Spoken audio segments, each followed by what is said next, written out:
We are going to demonstrate how to cut the asparagus, which is part of our recipes. We like to angle cut it like this and then rotate it toward you and cut it somewhere like between 1.5 to 2 inches in length. So that would be the size that we're talking about, and of course we angle it in such a way that it looks very nice and neat. Okay, first you make a parallel cutting with the end, and same thing on the front here.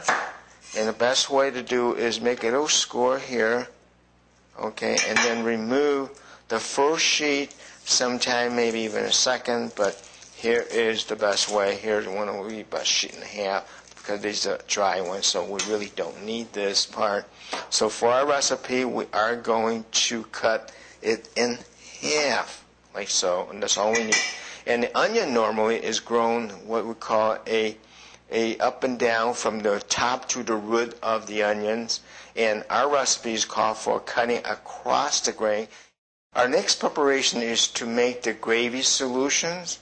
I want to show you that these are the ingredients that goes in the gravy solution. That is the Now all our ingredients have been cut and the gravy solution has been mixed, so we're ready to stir fry. The first item goes into the wok, of course, is the cooking oil, which is in our case is peanut oil, and you can see the little smoke. That means that this thing is pretty hot. And garlic goes in there next, but you must be pretty quick on it because then the garlic will burn. So follow immediately with your asparagus, and then of course mix well.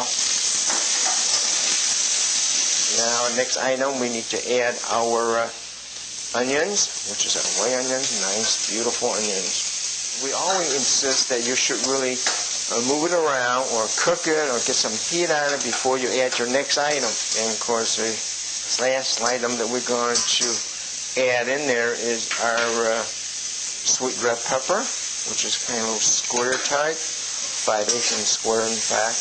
You can see that this looks really nice. And of course, now the next trick is we're going to, of course, place it in a serving platter, and we just have one of these beautiful all glass type of platter. Make it nice and neat looking. And let me just round this up a little bit.